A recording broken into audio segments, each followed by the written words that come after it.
Big pass நேயர்களுக்கு வணக்கம் sir. இன்னைக்கு இதில் என்ன பார்க்க போகிறோம் அப்படின்னா, அரசன் வயித்துக்காக என்னென்ன குரலை வித்த காட்ட வேண்டியதாக இருக்குது. அதான் நேற்று நடந்த பஞ்சாயத்து தான் சொல்கிறேன். லைக் நம்ம பிக் பாஸ் இன்னும் வீட்டுக்குள்ளே, அதாவது நம்ம கேட்குறோம் இல்லையா, வாய்ஸ் கேட்குறியா, அந்த பிக் பாஸ் இன்னும் வீட்டுக்குள்ளே வந்து பெர்ஃபார்ம் பண்ணலை. மற்றபடி அவர் என்னென்ன ஸ்டண்ட் அடித்து பார்க்குறாரு இந்த சீசனை ஹிட் ஆக்குறதுக்கு. லைக் இந்த வாரத்தோட டாஸ்க்கான இந்த ஸ்கூல் டாஸ்க்லாம் பெருசாக இவங்க நல்லா பெர்ஃபார்ம் பண்ணவும் மாட்டுறாங்க, இன்ட்ரெஸ்டிங்காகவும் இல்லை அப்படின்றதுக்காக அவர் ஒரு கான்செப்ட் கொடுத்தார். பட் இந்த ஞானோதயம் அவருக்கு எப்படி வந்துச்சு அப்படின்னா, ஆல்ரெடி நம்ம சத்யா அண்ட் ராணோ இந்த கான்செப்ட் ட்ரை பண்ணிட்டு இருக்காங்க. ஒரு ட்ரையாங்கல் லவ் ஸ்டோரியாக போயிட்டுருக்கு. சாயங்காலம் அதுக்காக பிரச்சனை வருது. ராணோக்கு அண்ட் சத்யாக்கும் லைட்டாக அடிச்சுக்கிற மாதிரிலாம் சண்டை வருது. அப்போ நம்மளோட அருண் பயங்கரமாக பயந்துட்டார். ஏன்னா உண்மையாக பர்சனலாக எடுத்துக்கிறான் ராணோ எல்லாத்தையும் அப்படின்ற ஒரு பயம் அருணுக்கு இருக்குது. ஸோ அதனால் அருண் போய் கேட்குறான், டே உண்மையை சொல்லு, பர்சனலாக எடுத்துக்கிட்டியா இல்லை கண்டென்ட்டா அப்படின் போது ராணோ சொல்கிறார் இது கண்டென்ட் தான் அப்படின்னு. பட் இந்த கண்டென்ட் பண்ணாதீங்க, கேவலமாக இருக்குது அப்படின்னு அருண் திட்டிட்டு போயிட்டார் இல்லையா. இதை பார்த்துட்டு இருந்த நம்ம பிக் பாஸ் மண்டையில் பல்பெரிய ஆரம்பிச்சு, அடடா இதைவாது பண்ணலாமே, இப்படி இவனுங்க அடிச்சுக்கிட்டா கூட நமக்கு டிஆர்பி ஏறுமே அப்படின்றதுக்காக நேற்று நம்மளை அப்படியே பயங்கரமாக ஏமாத்திட்டாரு. ஸோ இதை கூப்பிட்டு தீபக் கிட்ட ஒரு சீக்ரெட் டாஸ்க்காக பண்ண சொன்னார். அதாவது ஸ்டூடெண்ட்ஸ் எல்லாருக்கும் கன்வே பண்ணிடு, ஸ்டாஃப்ஸ்க்கு மட்டும் தெரியக்கூடாது அப்படின்னு. பட் அதே மாதிரி அவங்க பயங்கரமாக பெர்ஃபார்ம் பண்ணானுங்க. நம்ம ப்ரோமோவில் பார்த்த மாதிரி ஒருத்தர் மட்டும் பெர்ஃபார்ம் பண்ணியிருந்தாங்கன்னா நம்மளாம் நம்பிட்டோம். ஆனால் அங்கே வீட்டுக்குள்ளே நேற்று நைட் அது ஒரு 11 மணிக்கு மேலே ஆரம்பித்து ஒரு 2 மணி நேரம் அந்த பஞ்சாயத்து போச்சு. அங்கங்கேயும் எல்லா மூலையிலையும் உட்காந்து சண்டை போட்டுட்டு இருக்காங்க. பட் அப்படி பார்த்தாலே ஆப்வியஸாக தெரியுது நடிக்கிறானுங்கன்னு.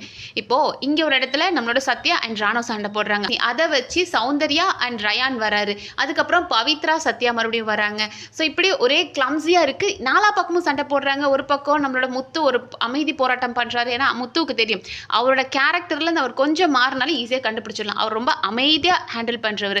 ஸோ அவர் போய் அவரும் கத்துறேன், நானும் பெர்ஃபார்ம் பண்ணணும்னு கத்துனானா தெரிஞ்சிடும்ட்டு அவர் ஒரு மாதிரி அமைதியாக செட்டிலாக பண்ணிட்டு இருந்தார். ஸோ இதில் எல்லாரும் பஞ்சாயத்து பண்ணும்போது நமக்கு ஈஸியாக தெரிஞ்சிருது. இப்போது நம்மளோட ரவி சார் இருக்கும்போது இந்த மாதிரி பண்ணாங்க. பவி அண்ட் விஷால் ஒரு சண்டை, அண்ட் அதை வச்சு ரவி சார் அண்ட் ரஞ்சித் பண்ணாங்க. அதுக்கப்புறம் ரஞ்சித் அண்ட் அருண். ஸோ இப்படி எல்லாரும் பெர்ஃபார்ம் பண்ணுறாங்க அப்படின்னாலே அது ஈஸியாக கண்டுபிடிச்சிடலாம். ஆனாலும் அருண் எந்த இடத்துல விழுந்துட்டார் அப்படின்னு பார்த்தோன்னா ராணாவோட ஆக்டிங். ஏன்னா நேற்று ராணவ ஆக்டிங் விடல, அவரோட மனசில் இருந்த கோபத்தை எல்லாத்தையும் சொல்லிட்டார். ஏன்னா எப்போதுமே அவருக்கு ஒரு வருத்தம் இருக்குது, நம்மளை யாரும் பெருசாக எதுலையும் இன்வால்வ் பண்ண விட மாட்டானுங்க. இப்போ அந்த பவி கூட தான் ஒரு லவ் ஸ்டோரி ட்ரை பண்ணலாம் அப்படின்னு நினச்சார். பட் பவி போய் சத்யா கூட நான் கமிட்டட், நான் கூட வரமாட்டேன் அப்படின்னாங்க. அதுவே அவருக்கு நிஜமாவே ஒரு ஃப்ரஸ்ட்ரேஷன், எந்த ஒரு கான்செப்ட்லையும் நம்மளை சேர்க்க மாட்டாங்களே அப்படின்னு. அண்ட் நேற்று சொன்னார் இல்லையா, என் பேர் கூட இன்னும் ரெஜிஸ்டர் ஆகலை, என்ன ஆர்னவ்ன்றாங்க, ரஞ்சித்ன்றாங்க, ராணவன்றது அவங்க வாயிலே வர மாட்டேங்குது. அப்போ நான் பேர் கூட ரெஜிஸ்டர் பண்ணாமல் வந்து எதுக்கு இருக்கிறேன் அப்படின்னாலே அந்த வருத்தமும் அந்த மனுஷனுக்கு இருக்குது. ஏன்னா யாருக்குமே அவரோட பேர் தெரியல, எல்லாரும் ஆர்னவ்ன்றாங்க. இல்லை அதுவும் நம்ம அருண் தான் அடிக்கடி ஆர்னவ் ஆர்னவ் அப்படின்னு கூப்பிடுற பர்சனாக இருக்காரு. ஸோ அந்த ஒரு பஞ்சாயத்தும் அவருக்கு இருக்குது. அடுத்ததாக சௌந்தர்யா தன்னை எப்போதுமே டார்கெட் பண்ணுறாங்க. ஏன்னா இவர் வந்துட்டு டைரக்ட் நாமினேஷனில் சௌந்தர்யாவை பிக் பண்ணார் இல்லையா. ஸோ அதனால் சௌந்தர்யாவும் பல இடங்களில் சொல்கிறாங்க, எனக்கு ராணவை பார்த்தா இரிட்டேட்டிங்காக இருக்குது. அவங்க ஃப்ரெண்ட்ஸ் கூட பேசும்போதே எனக்கு ராணவை பார்த்தா இரிட்டேட்டிங்காக இருக்குது, அவன் பாடி லாங்குவேஜ் பிடிக்க மாட்டேங்குது, அவனை பார்த்தாலே எனக்கு இரிட்டேட்டிங்காக இருக்குன்னு அவங்க ஃப்ரெண்ட்ஸ் கூட சொல்லிட்டு இருந்தாங்க. அந்த ஒரு வருத்தத்தையும் ராணோ சொல்லிட்டார். ஸோ இப்படி தன்னோட பர்சனல் ப்ராப்ளம்ஸ் எல்லாத்தையும் சொல்லும்போது அருண் நம்ப ஆரம்பிச்சிட்டார். உண்மையாகவே அவன் எல்லாத்தையுமே பர்சனலாக எடுத்துக்கிட்டு ஃபீல் பண்ணுறான் அப்படின்னு அருண் நம்ப ஆரம்பிச்சிட்டாரு. அண்ட் மஞ்சரிக்கு என்ன பிரச்சனை ஆயிடுச்சு அப்படின்னா, இவனுங்க பர்சனலாக ஒரு பக்கம் ராணோ பேசுகிறான், இன்னொரு பக்கம் மற்றவங்களாம் கண்டென்ட்டுக்காக பண்ணிக்கிட்டு இருக்காங்க. ஏன்னா எல்லாரும் கத்துறாங்க அப்படின்போது எல்லாரும் கண்டென்ட்டுக்காக பண்ணுறாங்க. இதில் நடுவில் நாங்கள் பைத்தியமாடா அப்படின்னு சொல்லிட்டு மஞ்சரி கத்த ஆரம்பிச்சிட்டாங்க. ஸோ இந்த மாதிரி பஞ்சாயத்து நைட் எல்லாம் ஓடிச்சு. அண்ட் இப்போ காலையில் வந்து ஒரு மன்னிப்பு கடிதம், நேற்று நீங்கள் பண்ண பஞ்சாயத்து இல்லை இந்த வீட்டில் எவ்வளோ பஞ்சாயத்து பண்ணியிருக்கீங்க, அதுக்கு ஒரு மன்னிப்பு கடிதம் எழுதுங்க. அதாவது இப்போ தப்பு பண்ணவங்க யாராவது, இப்போ நேற்று நம்ம ராணவ் தப்பு பண்ணியிருக்கார் அப்படின்னா ராணவுக்காக ராணவ் எழுத மாட்டார், வேறு யாராவது எழுதலாம். ராணவுக்காக இப்போ நம்ம ரஞ்சித் எழுதுறாருன்னு வைங்களேன், ராணவ் பேரை போட்டு அனுப்புனரில் ராணவன்னு பேரை போட்டு நம்ம ரஞ்சித் அவர் நான் தப்பு பண்ணிட்டேன் அப்படின்னு சொல்லி எழுதுனா எப்படி எழுதுவாரோ அதே மாதிரி எழுதிட்டு கடைசியில் தான் இப்படிக்கு ராணவாக ரஞ்சித். அதாவது கான்செப்ட் என்ன அப்படின்னு பார்த்தோன்னா, தப்பு பண்ண நானே என் தப்புன்னு ஒத்துக்க மாட்டேன், இன்னொருத்தன் என் பேரை சொல்லி எனக்காக ஒரு லெட்டரை எழுதி கடைசியில் இவனுக்காக நான் எழுதினேன் அப்படின்னு சொல்கிற கான்செப்ட் தான். பட் இதில் நிறைய பேர் பார்த்தோம் அப்படின்னா வர்ஷினியை சொன்னாங்க, நீங்கள் என்ன பண்ணிட்டுருக்கீங்க, எப்போ பாரு பிபி கூட சுற்றுறீங்க, இல்லை டைமுக்கு சாப்பிட்றீங்க, ஒரு கண்டிப்பான ஸ்கூலாக இது இல்லை அப்படின்ற மாதிரி நிறைய பேர் பிரின்சிபலை டார்கெட் பண்ணுறது, அதாவது வர்ஷினியை டார்கெட் பண்ணுறது நம்மளால் பார்க்க முடியுது. ஸோ இப்போ அந்த வீட்டோட நிலைமையை பொறுத்த வரைக்கும் கேர்ள்ஸ் டீமில் வர்ஷினி, பாய்ஸ் டீமில் ராணோ, இவங்க தான் ரொம்ப ஈஸி டார்கெட் அப்படின்னு எல்லாரும் இவங்களை அடிக்கிறாங்க. ஏன்னா இவங்க பெருசாக பேச மாட்டாங்க அப்படின்றதுனால தான். இப்போது நேற்று நம்ம வர்ஷினி பெர்ஃபார்ம் பண்ணலாம் அப்படின்னு அத்தனை பேரும் சொன்னாங்க. எல்லாரும் நிறைய பேர் வர்ஷினிக்கு லெட்டர் எழுதுறாங்க. ஆனால் அந்த கூட்டத்தில் ஒரே ஒரு புத்திசாலி இருக்கான், அதான் நம்ம முத்து. அவர் என்ன எழுதியிருக்கார் அப்படின்னா, விபி வைஸ் பிரின்சிபலான அருணுக்கு எழுதியிருக்கார். என்ன சொல்கிறார் அப்படின்னா, அருண் நீங்கள் ஒரு வைஸ் பிரின்சிபலாக இருந்து எல்லா இடத்துலையும் நீங்கள் தான் இருக்கீங்க. பிரின்சிபல் வேலையும் நீங்கள் தான் செய்கிறீங்க, வாட்ச்மேன் வேலையும் நீங்கள் தான் செய்கிறீங்க, பிடி சார் வேலையும் நீங்கள் தான் செய்கிறீங்க. ஸோ நம்ம ரொம்ப பொறுப்பாக இருக்கணும்னு சொல்லி எல்லார் வேலையும் செய்கிறீங்க அப்படின்ற மாதிரி சொன்னார். அதுதான் உண்மை.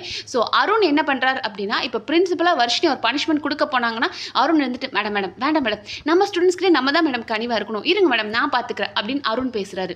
அன்னைக்கு பவித்ரா ரொம்ப பணக்கார ஸ்டூடெண்ட் மாதிரி எந்த ரூல்ஸும் ஃபாலோ பண்ண மாட்டேன் அப்படின்னு சொல்லி அடம் பிடிச்சிட்டு இருக்காங்க. அப்போ நம்ம வர்ஷினி போய் நான் சொல்றது கேட்க முடியுமா இல்லையா அப்படின்னு மிரட்டுறாங்க. உடனே ஜாக்லின் வந்துட்டு no no no no students கிட்ட அப்படி பேசக்கூடாது, moral science teacher moral teacher நான் இருக்கு இல்லையா, நான் பார்த்துக்கிறேன் அப்படின்றாங்க. ஸோ எந்த இடத்துலயாவது வர்ஷினி கோவப்படுறதோ இல்லை பனிஷ்மெண்ட் கொடுக்கலாம் எதை ஒன்று பேசினாலுமே அந்த இடத்துல வந்து யாராவது ஒருத்தங்க அவங்கள ஸ்டாப் பண்ணிடுறாங்க. இருங்க இருங்க நாங்கள் பார்த்துக்குறோம், நீங்கள் எதுவும் பேசாதீங்க அப்படின்னு ஸ்டாப் பண்ணிடுறாங்க.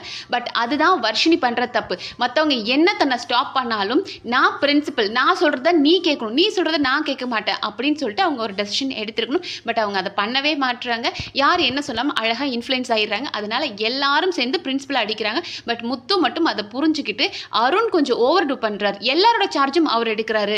ஏன்னா இப்போ பிடி சார்னா கிரவுண்டில் அவரோட வேலையை பார்க்கணும். அந்த இடத்துலையும் அருண் வந்து உட்காந்துக்கிட்டு அதை பண்ணுப்பா இதை பண்ணுப்பா அப்படின்னு மிரட்டுறாரு. அங்கே கிளாஸ் ரூம்லேயே வந்து உட்காந்து நான் சூப்பர்வைசிங் பண்ணுறேன் அப்படின்னு சொல்லி எல்லாரோட வேலையும் அருண் செஞ்சுட்டு இருக்கான் அப்படின்றத முத்து அழகாக கண்டுபிடிச்சிட்டாரு. அட்லீஸ்ட் இவன் ஒருத்தனுக்காவது அந்த அறிவு இருக்கே, அவங்கவுங்க ஒர்க் அவங்கவுங்க பண்ணணும். பட் அது எல்லாத்துலேயுமே அருண் வந்து இன்டர்ஃபியர் ஆறார் அப்படின்றது முத்துவுக்காவது புரிஞ்சிருக்கேன்றது புரிஞ்சிருக்கு. அவர் ஒரு புத்திசாலி, அவர் புரிஞ்சுக்குவார். பட் மற்றவங்க எல்லாருமே இந்த மன்னிப்பு கடிதத்தை ஃபன் பண்ணிட்டு விபிக்கு வந்து நீங்கள் ஒரு இன்ப சுற்றுலா போயிட்டு வாங்க பிரின்சிபல் கூட அப்படின்ற மாதிரிலாம் ஃபன் பண்ணிட்டு இருந்தாங்க. பட் கேர்ள்ஸில் வர்ஷினி டார்கெட் பண்ணப்படுறாங்க. அதுக்கு இன்டைரக்டாக அருண் ஒரு காரணமாக இருக்காங்க. அண்ட் அதே மாதிரி தான் நம்ம பாய்ஸில் ராணவ எல்லாரும் டார்கெட் பண்ணுறாங்க. பட் நேற்று நடந்த பிரச்சனை அவருக்கு பயங்கரமான மைலேஜ் ஏற்றி கொடுத்துருக்கும். 2 நாளாக மனுஷன் ஓட்டிங்கில் தெரிக்க விடுறாரு. ஏன்னா அவர் முந்தானேத்து வந்து உண்மையாகவே சண்டை போட்டார். அருண் கிட்ட கூட சொல்லி ஃபீல் பண்ணார், என்னை யாருமே பெர்ஃபார்ம் பண்ண விட மாட்டாங்க அப்படின்னாரு இல்லையா. ஸோ அந்த ப்ராப்ளம், அடுத்ததான் இந்த ப்ராங்க், இது எல்லாத்தையும் சேர்த்து வச்சு ராணவ் மேலே அடித்து ஓட்டிங்கில் வந்துகிட்டே இருக்காரு. ஸோ இன்னும் வேறு பெருசாக இன்ட்ரெஸ்டிங்காக இன்னும் லைவ்ல நடக்கல. இப்போ தான் அந்த மன்னிப்பு கடிதம் முடிஞ்சு எல்லாரும் சாப்பிட்டுட்டு இருக்காங்க. வேறு ஏதாவது அப்டேட் இருக்குது அப்படின்னா நம்ம அடுத்த வீடியோவில் பார்ப்போம். நன்றி.